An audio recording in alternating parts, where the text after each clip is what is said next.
Hey guys, it's Danielle, the 7-Figure Nurse Investor, where you get to come with me on my journey to 7 figures and beyond. So today I wanted to come and talk about a health savings account, or otherwise known as the HSA.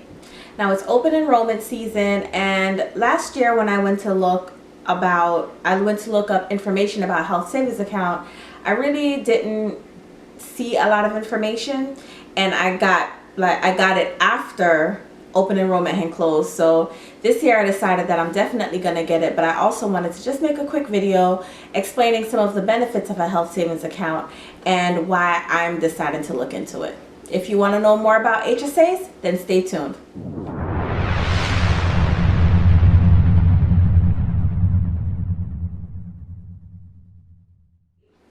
A health savings account, or an HSA, is an account in which you're able to save for qualified health expenses.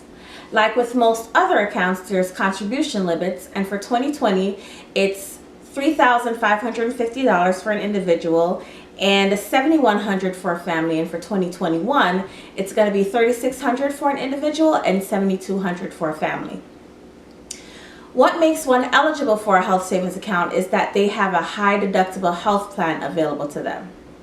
Just like it says, it's a health plan in which you have a high deductible, higher than most other health plans. In 2020, the deductible health minimum is $1,400 for an individual and $2,800 for a family, and the deductible maximum is $6,900 for an individual and $13,800 for a family.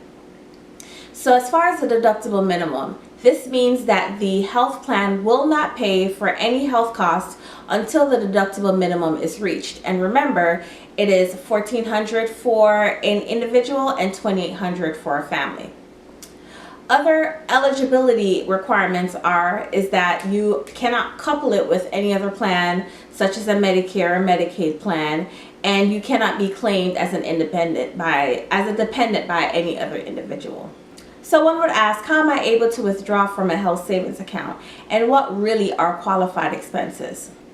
Some qualified health costs would be dental and vision services, as well as any co-pays, and also, since the passing of the CARES Act, it's also covering prescription costs.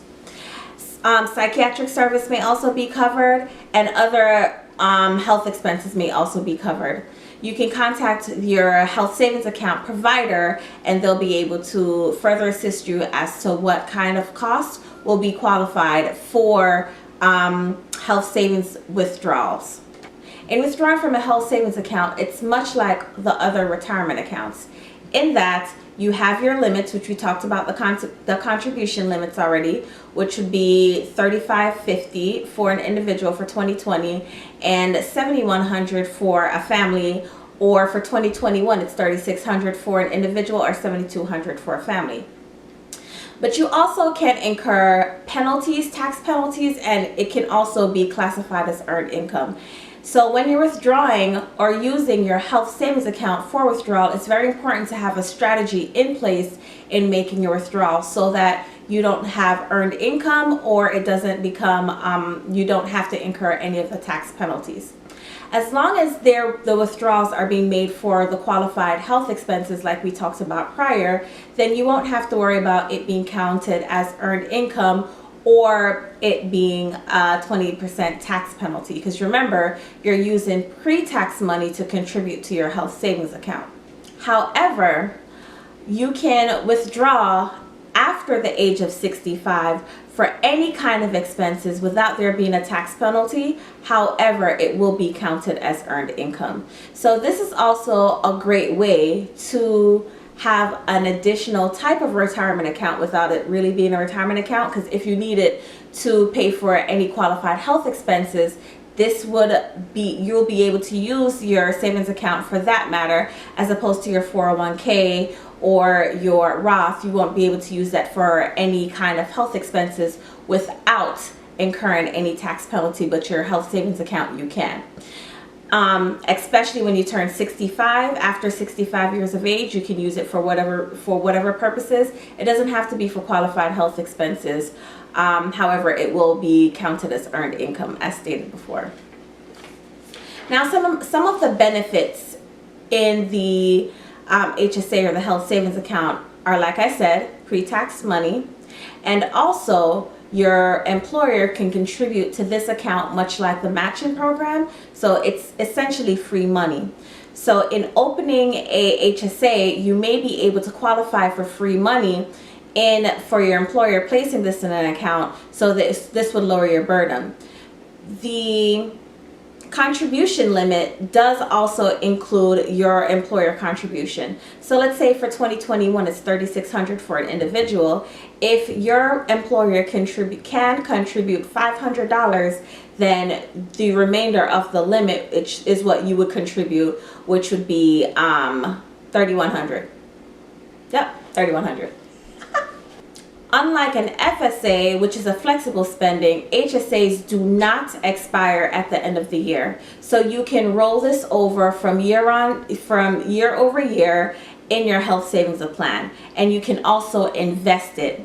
There's certain financial institutions that you are able to invest your HSA account. So just contact your HSA provider, and they'll be able to tell you which financial institutions you'd be able to open your HSA account with so that you can invest it. So just like I said before, as far as your other retirement accounts, your 401k and 403b, you can invest that money. You can also invest this money as an HSA account. And like I said, at 65, it doesn't have to be used for qualified health expenses. It could be used for whatever reason without incurring a tax penalty. However, before 65, it has to be used for qualified health expenses, or you will incur a tax penalty.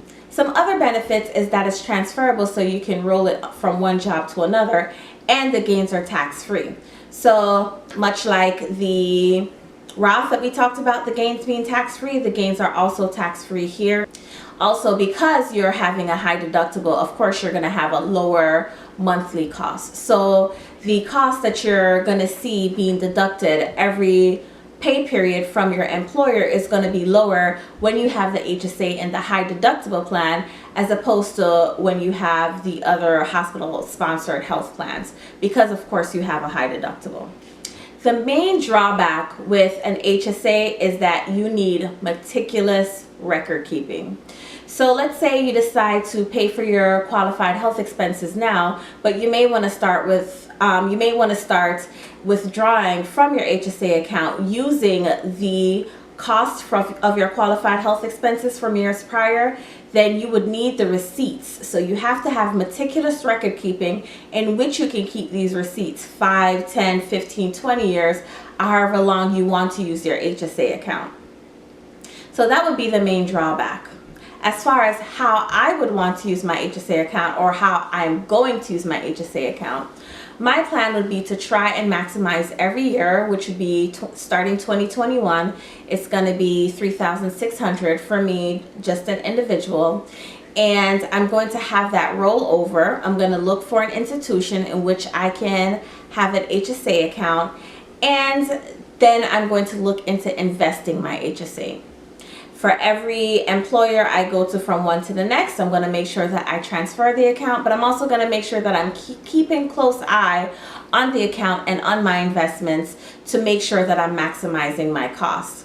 One thing that will be challenging would be the record keeping process as far as the HSA account. How am I going to make sure that I'm keeping these records until I am 50 or 55 so that I don't incur the tax penalty, which would be something I'll have to figure out, whether it be hard copy or something on Google Drive, or upload it to some form of app or cloud, which probably would be the easiest form of how to do record keeping, so that in 10-20 years when I need it, all I have to do is just go in my cloud, bloop, plug it, provide the receipt, and so I can use that as my qualified expenses, and I can withdraw from the HSA account. Well, that's all I have for today. Thank you so much for your time and patience. Please, if you care, subscribe, share my video, comment down below anything you'd like for me to discuss, and until next time, bye.